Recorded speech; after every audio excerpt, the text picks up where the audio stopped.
अस्सलामुअलैकुम। एक नए सफ़र में दोबारा आपकी खिदमत में मैं हाजिर हूँ। मैं निकल पड़ा हूँ स्पेन के लिए। मेरी लंदन से फ़्लाइट है बार्सिलोना। अभी मैं पहुँचूँगा एयरपोर्ट, तो उससे पहले मेरा इरादा ये है कि मैं सबसे पहले लीडर चला जाऊँ। लीडर से मैं कोई सामान ले लूँगा खाने पीने का, मुनासिब रहता है। एयरपोर्ट से सामान तो काफ़ी एक्सपेंसिव होता है, आप लोगों को आइडिया है इस चीज़ का।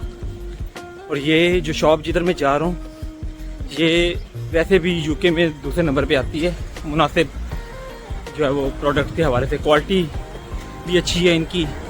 यूके में तो ऐसी ओवर आ रही है कि प्रोडक्ट की क्वालिटी अच्छी होती है, तो इनकी तो प्रोडक्ट क्वालिटी भी अच्छी है और प्राइस भी अच्छी है। तो बस थोड़ा सा कुछ ड्रिंक स्नैक्स जो है वो मैं ले लूँगा ताकि एयरपोर्ट तक जो है वो थोड़ा टाइम गुजारने के लिए मेरे काम आए। बाकी ये है कि यूरोप में भी लिडल, एलडी इस तरह के स्टोर तो ये सारे अवेलेबल हैं। तो बाकी जो है चीज़ें मैं उधर जो है वो जाके मैं देख लूँगा कि जो चाहिए होगी। लिडल से मैं निकल पड़ा हूँ। बस अब मैं स्टेशन की तरफ जा रहा हूँ। लिडल और ये स्टेशन के दरमियान जो है तकरीबन 1 से 2 मिनट के फासला है। तो बस अब स्टेशन से जो है आगे मैंने बस पकड़नी है एयरपोर्ट के लिए। ये स्टेशन पे मैं पहुंच गया हूँ।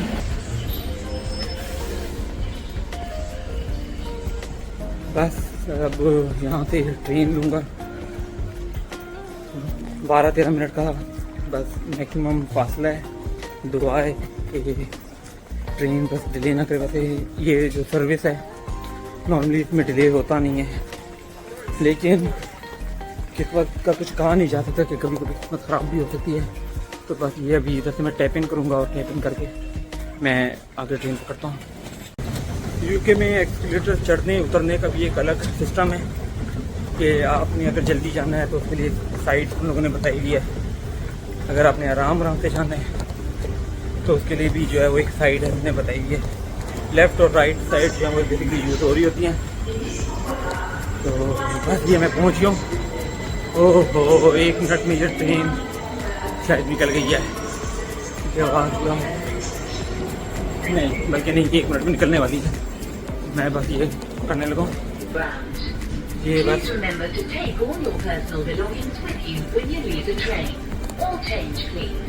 अंडरग्राउंड में आ गए। तो बस अब आगे हमने टोटनहम है जो है वो पहुंचना है और वहाँ से जो है फिर नेशनल एक्सप्रेस है, बस सर्विस है जो मैंने आपको पहले बताया था। एयरपोर्ट से लेके जाएगी स्टैंफोर्ड इंस्टीट्यूट के लिए। यहाँ से स्टैंफोर्ड के लिए 2 सर्विस हैं, तो आपने उस पर कंफ्यूज नहीं होना। एक तो यहाँ से नेशनल एक्सप्रेस की जो है वो बस है वो जाएगी, तो आपने देख लेना है कि आपको कन्वीनियंट क्या लगती है। और एक यहाँ से जाएगी ट्रेन। ट्रेन एक्सपेंसिव है, जबकि नेशनल एक्सप्रेस की बस जो है वो आपको काफ़ी ज़्यादा कन्वीनियंट पड़ जाती है कि ट्रेन के 1 साइडेड टिकट के मुकाबले में आपका नेशनल एक्सप्रेस का 2 तरफा किराया जो है वो बन जाता है। इवन समटाइम उससे भी कम बन जाता है। तो ये अब आप लोगों ने जो है वो देखना है कि आप लोग कैसे इसमें समझते हैं। अभी ये बस हम स्टेशन पे हैं टोटनहम हिल के और यहाँ से निकल रहे हैं बाहर। अभी शायद कोई लेडी हैं ट्रेन के इंतज़ार में है, शायद वो मेरे साथ जा रही हैं और अपना बैग जो है वो फंसा कर बैठ गई थी ये बैरियर्स में। इनको वैसे ये खुद भी देखना और सोचना और समझना चाहिए था कि आप अगर बैरियर के साथ हैं, इनको जो है वो खुद भी बेसिकली देखना और सोचना और समझना चाहिए कि अगर आप सामान के साथ हैं और आप बैरियर क्रॉस करें तो आपने जो है वो ठीक बैरियर यूज़ करना है। यहाँ पे बग्गीज़ के लिए और सामान के लिए जितने भी नॉर्मली ट्यूब स्टेशन हैं या ओवरग्राउंड या अंडरग्राउंड जितने भी हैं, इधर इनने मेजॉरिटी में अलहदा से गेट बनाए हुए हैं। आपने बग्गी या ट्राली जो है और अपने लगेज को कोशिश करें उस गेट से गुजारें। और अगर आपके साथ इवन बच्चा है यहाँ पे, क्योंकि पॉलिसी है कि एक सर्टन एज के बच्चे जो हैं वो फ्री हैं, तो कोशिश करें बच्चे भी जो हैं वो आप उसी में गेट को इस्तेमाल करते हुए गुजरें। ये सामने जो है वो टॉटनहम का रेलवे स्टेशन था जहाँ से मैं अभी आया हूँ। विक्टोरिया लाइन की सर्विस मैंने यूज़ की थी और ये हम जा रहे हैं अभी नेशनल एक्सप्रेस की बस पकड़ने। ये मैं भी आपको एक दफ़ा दोबारा वो दिखा भी दूंगा, क्योंकि नेशनल एक्सप्रेस जहाँ पे बस है वहाँ थोड़ा सा ये इसमें फासला है, और स्टेशन की लोकेशन जो है वो थोड़ी सी दूर है, थोड़ी सी। तो ये आपको मैं एक दफ़ा दोबारा एक व्यू दे देता हूँ, ताकि जो नए बंदे हैं जो फर्स्ट टाइम टोटनहम हिल की तरफ से आ रहे हैं वो देख लें कि कैसे उन लोगों ने इधर तक आना है। ये दोबारा से ये जो है वो टोटनहम हिल का रेलवे स्टेशन, और ये हम आगे हम जा रहे हैं यहाँ से बस स्टेशन पे। नेशनल एक्सप्रेस यहाँ से अभी हम लेंगे। 9:50 के ऊपर है मेरी बस, तो बस अभी हम पहुँचते हैं और फिर बस का इंतज़ार करते हैं। एक नेशनल एक्सप्रेस जो है वो गुजर रही है। अब आने वाला स्टेशन किधर है वो तो मुझे नहीं आइडिया, क्योंकि मैंने वापसी भी की है, क्योंकि रिटर्न आप कर लें तो आपको टिकट बहुत सस्ती पड़ जाती है। लेकिन मेरे ख्याल से यहीं कहीं पे होगा शायद, ये सामने शायद जहाँ बस रुकी हुई है इधर ही होगा, बल्कि वो सामने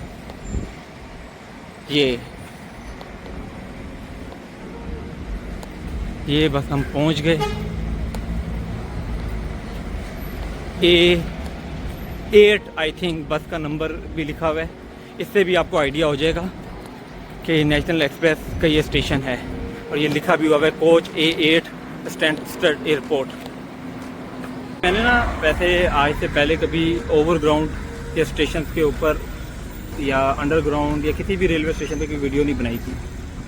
आज मैंने वीडियो बनाई है तो मुझे एक चीज़ का आइडिया और अंदाज़ा हुआ है कि कोशिश करें कि आप अगर ना बनाएं या कम से कम बनाएं। रीज़न ये है कि प्लेटफॉर्म इनके बहुत छोटे हैं, तो वीडियो बनाते हुए आइडिया नहीं होता आपको कि शायद गिरने का भी जो है ना वो चांसेस हो सकते हैं। 9:40 के ऊपर मैं पहुंच गया और 9:50 के ऊपर मेरी बस है। नेशनल एक्सप्रेस की जो मैंने ये बुकिंग की है, ये बुकिंग बेसिकली मैंने की एग्जैक्ट टाइम वाली। एग्जैक्ट टाइम का इसमें कॉन्सेप्ट इस तरीके से होता है कि आपने अगर 9:50 वाली बुक की है बस और आप 9:50 पे नहीं पहुंच सके तो ये आपको अकोमोडेट नहीं करेंगे। अगर आपने एक और इनकी सर्विस है कि जिसके अंदर टाइम के अंदर फ्लेक्सिबिलिटी है, 1 से 2 पाउंड या 3 पाउंड वो ज़्यादा होती है नॉर्मल से, लेकिन उसका टाइम की फ्लेक्सिबिलिटी इस तरीके से होती है कि आप लेट हो गए हैं आप अगली बस पकड़ लें। लेकिन उसका तो नुकसान ये होता है कि सम टाइम ये प्रोमो कोड अवेलेबल होते हैं और वो प्रोमो कोड फ्लेक्सिबल उन पर नहीं लगते। तो मैंने तो चूँकि बजट के अंदर रहते हुए ट्रैवल करना है तो फिर ये चीज़ें तो सारी देखनी है।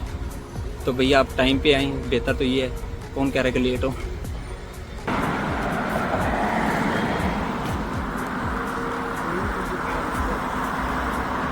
ये है बस स्टॉप, तो इसको ध्यान में रखिएगा। इसके साथ इसकी एक और निशानी है कि इसके साथ ये बड़ी बड़ी बिल्डिंग्स जो हैं वो हैं, और सामने ही मैंने जैसे आपको बताया है कि टोटनहम का जो है वो रेलवे स्टेशन है अंडरग्राउंड का, यहाँ से अभी हम आए हैं। बस अब टाइम बस थोड़ा पहले आ गए हैं क्योंकि अच्छा किए, बस अब वेट कर रहे हैं कि बस जो है वो आए और अब बस हम बैठे हैं और अब निकले हम।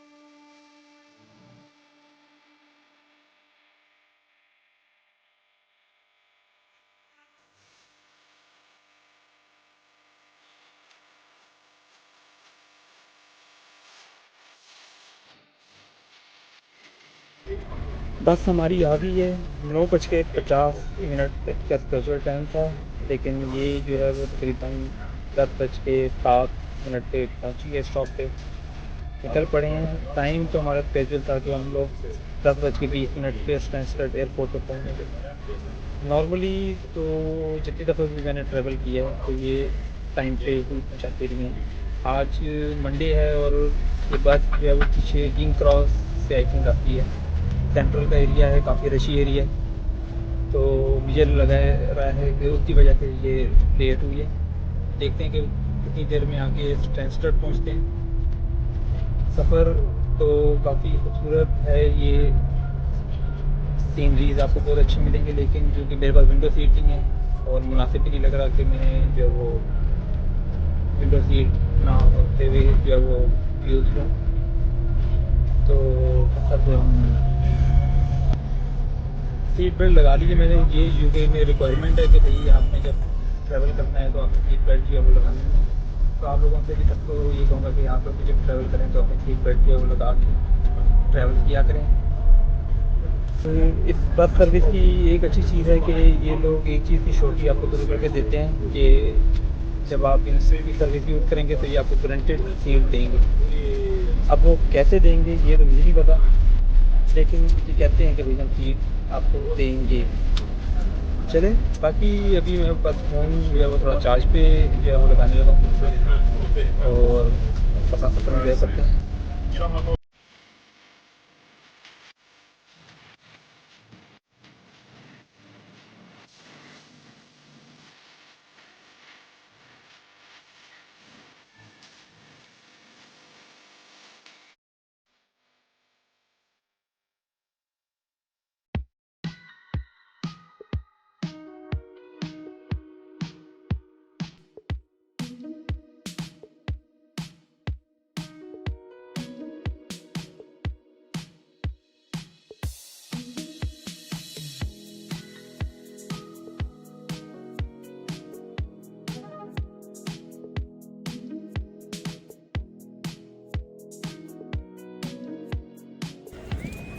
ये एयरपोर्ट के ऊपर हम आ गए हैं टर्मिनल में।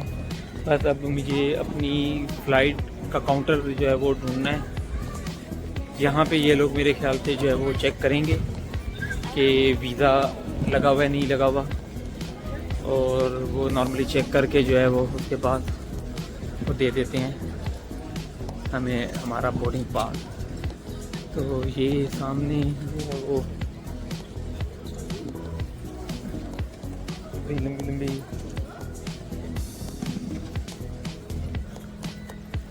आज तो ये बहुत ही लंबी लंबी लंबी लंबी show show show I am okay है।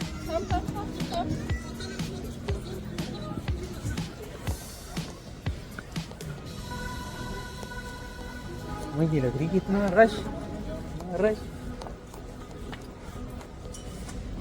चलें बस अब देखते हैं कि कितना टाइम लगता है। इधर मार्जिन तो है काफ़ी मेरे पास, लेकिन एहतियात जो है वो कहते हैं वो बेहतर है। बोर्डिंग ले लिया है तो बस अब जा रहे हैं सिक्योरिटी की तरफ। सिक्योरिटी करा के फिर जो है वो अब हम पहुंचेंगे फिर वेटिंग एरिया में, और फिर वेटिंग एरिया में आपसे जो है वो करते हैं थोड़ी गपशप। सिक्योरिटी करा ली है और बस अब सिक्योरिटी करा के वेटिंग एरिया की तरफ मैं जा रहा हूँ। फ़्लाइट में मेरे भी काफ़ी टाइम जो है वो पड़ा है। ये अभी हम ड्यूटी फ्री एरिया में से गुजर रहे हैं, लग ऐसे रह जाते किसी मॉल के अंदर आ गए हैं। ये भी एक हैक होता है, लोगों को बेसिकली अट्रैक्ट किया जाता है। प्राइसेस मैंने जो एक दो जगहों पे देखा है नॉर्मल से ज़्यादा होती हैं, तो सिर्फ बेनिफिट ये होता है कि इसका आई थिंक आप जब इस सामान ले लेते हैं तो ये आप अपने हैंड कैरी में शायद इंक्लूड कर सकते हैं।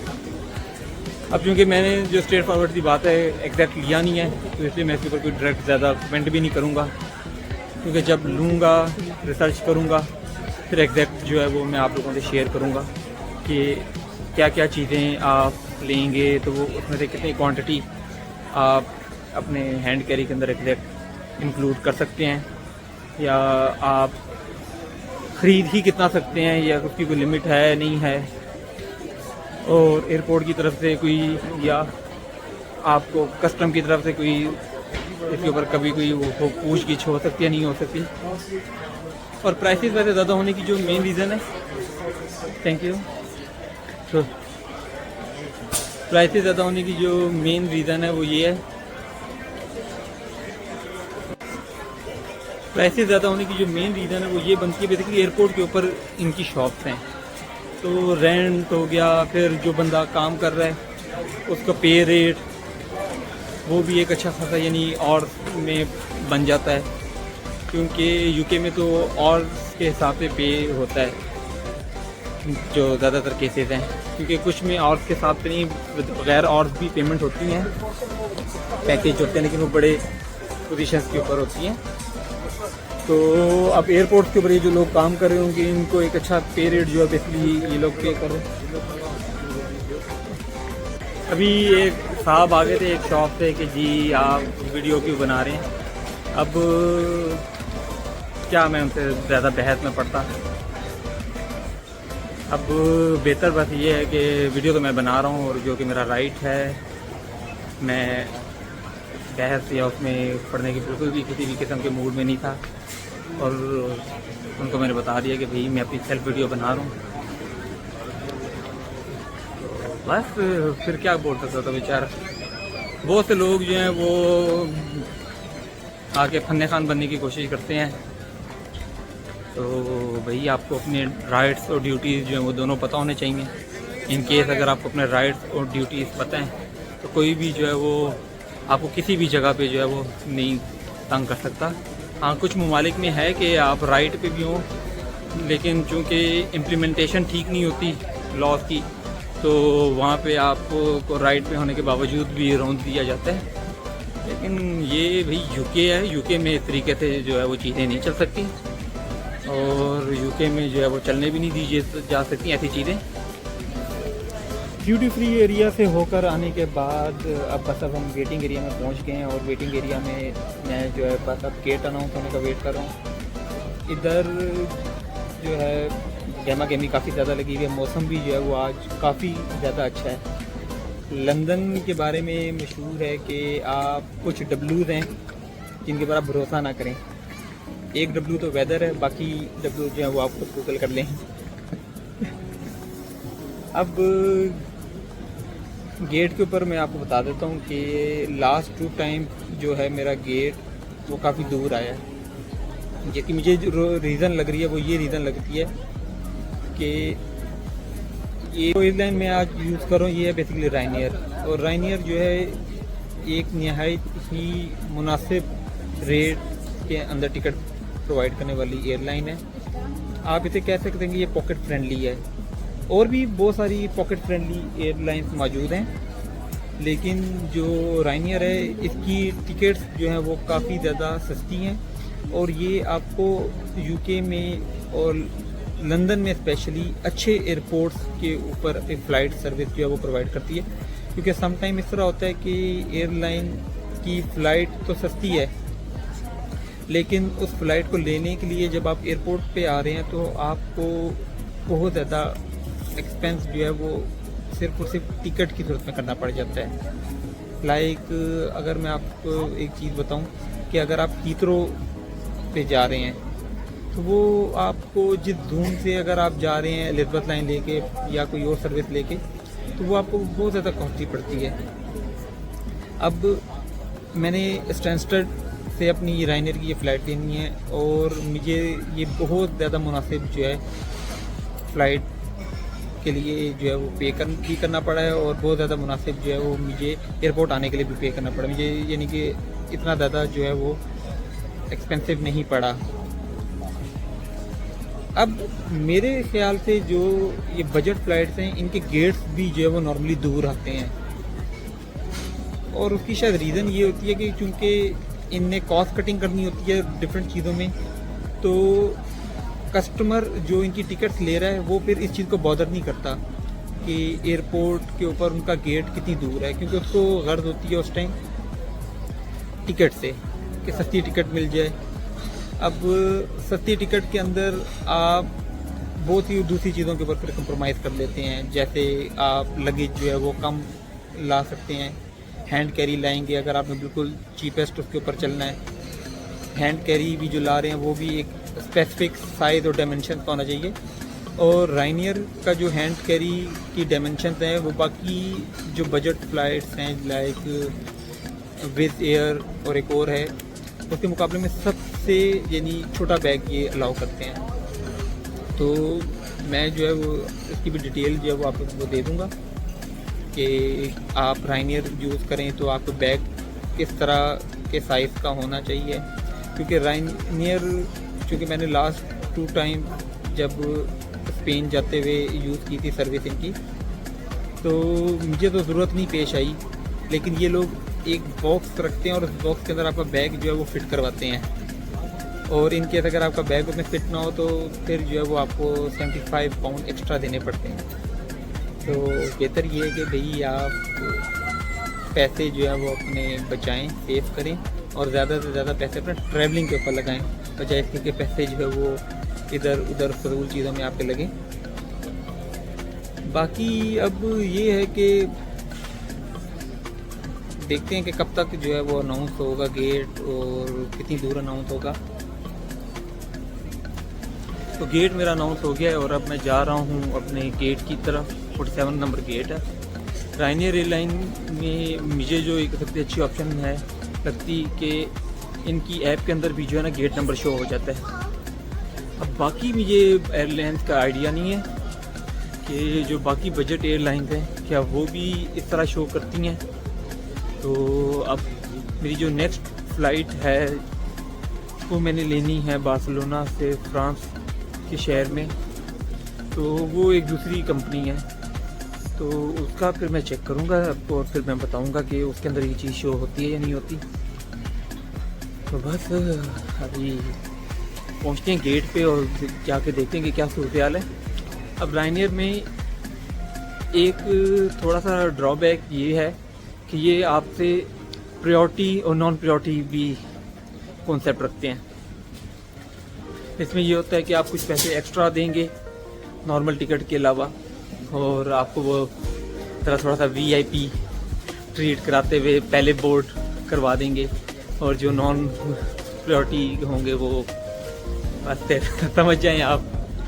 तो गेट पे पहुंचते हैं और गेट पे पहुंच के सूरत हाल देखते हैं कि नंबर किधर आके लगता है आज और कब तक जो है वो बोर्डिंग होगी, क्योंकि पहले इनने सबसे पहले जितने भी प्रायोरिटी वाले बंदे हैं उनको बोर्डिंग करवानी है। तो लेट्स होप कि अगर हम थोड़ा जल्दी पहुंच जाएं तो नॉन प्रायोरिटी में हमारा नंबर जो है वो शायद जल्दी आ जाए। मैंने अब एक दफ़ा फिर ऐप में भी चेक कर लिया है कि भाई गेट 47 ही है, क्योंकि गेट इनके मैंने जैसे बताया था कि दूर दूर ही आते हैं, तो ये ना हो कि गेट दूर आ जाए और कोई और हो तो बस फिर समझ जाएं आप क्या होता है। और वैसे एक दफ़ा हुआ है मेरे साथ कि गेट अनाउंस कुछ और हुआ था, लेकिन 20 या 25 मिनट पहले उनने गेट नंबर चेंज कर दिया। और उसमें एक अच्छी चीज़ ये थी कि जो दूसरा नंबर गेट भी था वो भी ज़्यादा दूर नहीं था, तो इसलिए कोई इतना ख़ास फ़र्क नहीं पड़ा सवाए इस चीज़ के कि मैं पहले वाले गेट वाली लाइन में शुरू में खड़ा था और दूसरी वाली गेट की लाइन में आखिर में आ गए। अब इस तरह की सूरत हाल इधर नौबत ये दुआ है।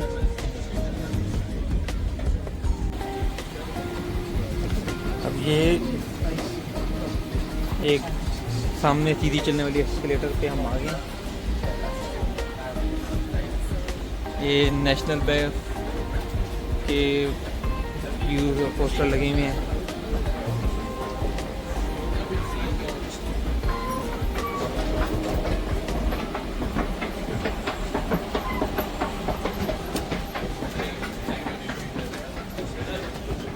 Flight F5522 to Lord and boarding shortly to gate 59.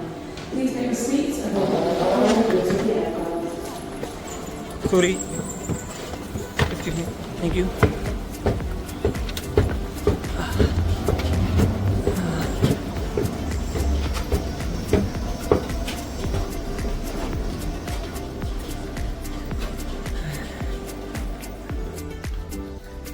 लंबा फासला जो है वो हो गया है। देखते हैं और कितना लगता है टाइम।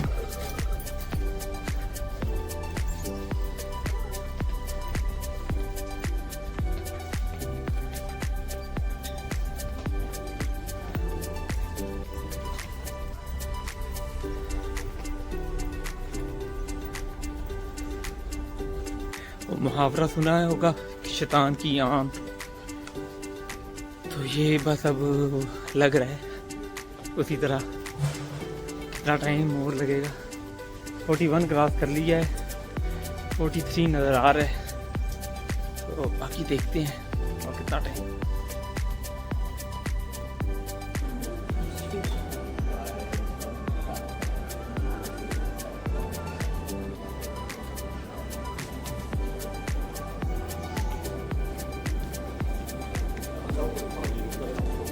किस्मत थोड़ी अच्छी रही है अभी कि नॉन प्रायोरिटी में नंबर जो है वो पहला आ गया है। अब यही है कि सबसे पहले प्रायोरिटी वाले जितने हैं वो सारे जाएंगे, तो उसके बाद जो है मैं चला जाऊंगा। बस अब इंतज़ार है कब जो है ये स्टार्ट करते हैं और कब जो है वो हमें जहाज़ में बैठने का मौका देंगे दोबारा। बोर्डिंग स्टार्ट हो गई है, अभी इनने प्रायोरिटी वालों को जो है वो बिठाना शुरू कर दिया है। देखते हैं कि कितनी देर में अब हमारा नंबर आता है। मुझे लग तो नहीं रहा कि वैसे ज़्यादा लोग जो है वो इस दफ़ा प्रायोरिटी में, नॉन प्रायोरिटी वाले जो है वो ज़्यादा हैं। और इस दफ़ा ये लग रहा है कि मेरा नंबर तो वैसे ही बहुत जल्दी आ जाना है।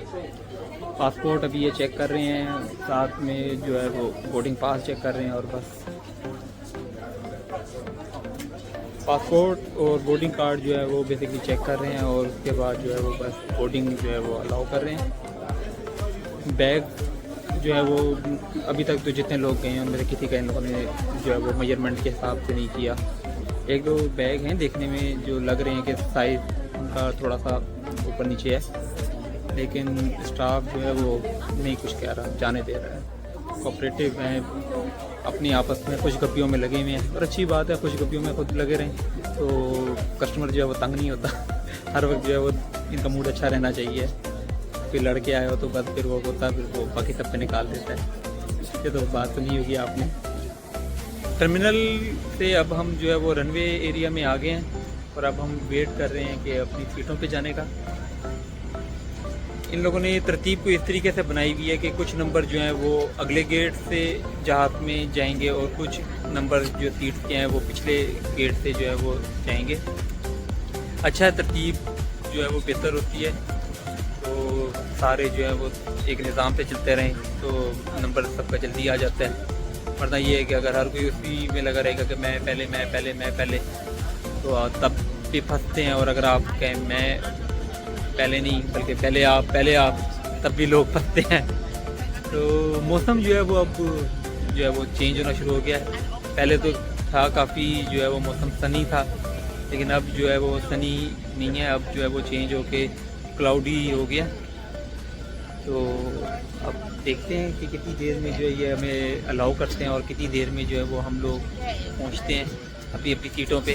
जो है वो जहाज़ में जाने लोगों ने अब अलाउ कर दिया है, तो लाइन जो है वो चलनी शुरू हो गई है। तो बस अब चल रहे हैं, देखते हैं कितनी देर में जो है। मतलब मुझे लग रहा है ज़्यादा से ज़्यादा 2 या 3 मिनट के अंदर जो है वो होगा, इससे ज़्यादा का टाइम शायद नहीं लगेगा।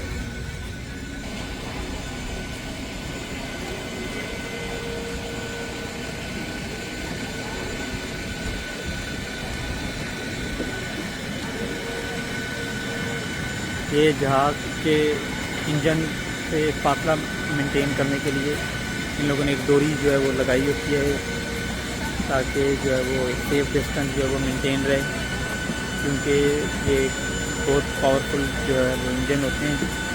तो ख़तरा होता है कि ये शायद खींच ना लें हवा को। जहाज़ चलने का मैकेनिज्म तो आपको पता होगा, नहीं पता तो इसका थोड़ा बहुत जो है वो आइडिया है कि जब आप खींचते और पीछे की तरफ जो है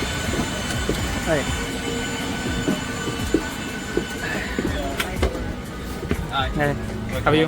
Thank you. Yes, all right.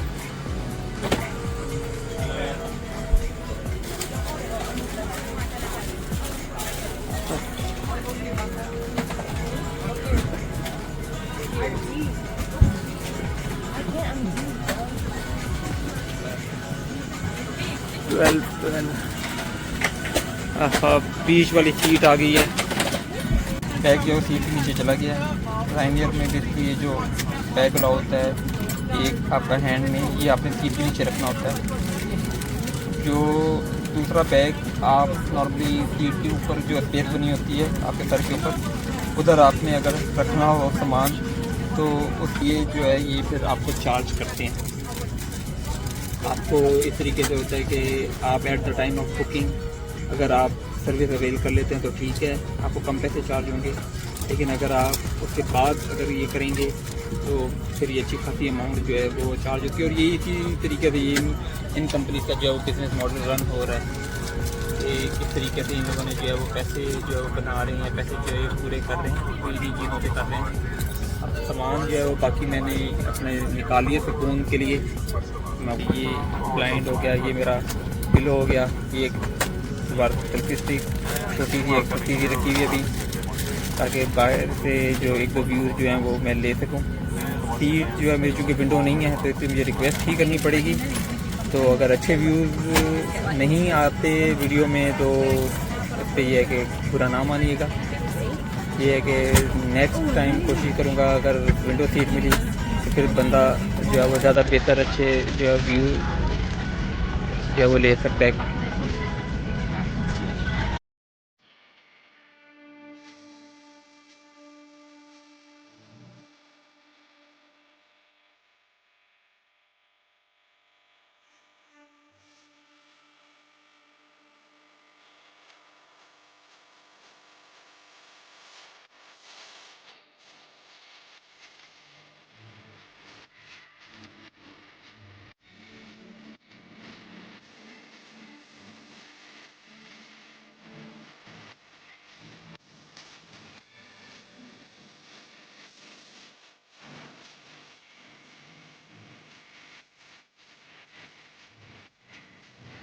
तो जहाज़ हमारा लैंड कर गया है, टाइम मेरे पास भी बहुत है, तो बस अब आराम से उठते हैं और जाते हैं टर्मिनल में और फिर इमिग्रेशन ऑफिसर से होते हुए फिर बाहर निकलते हैं और घूमते हैं।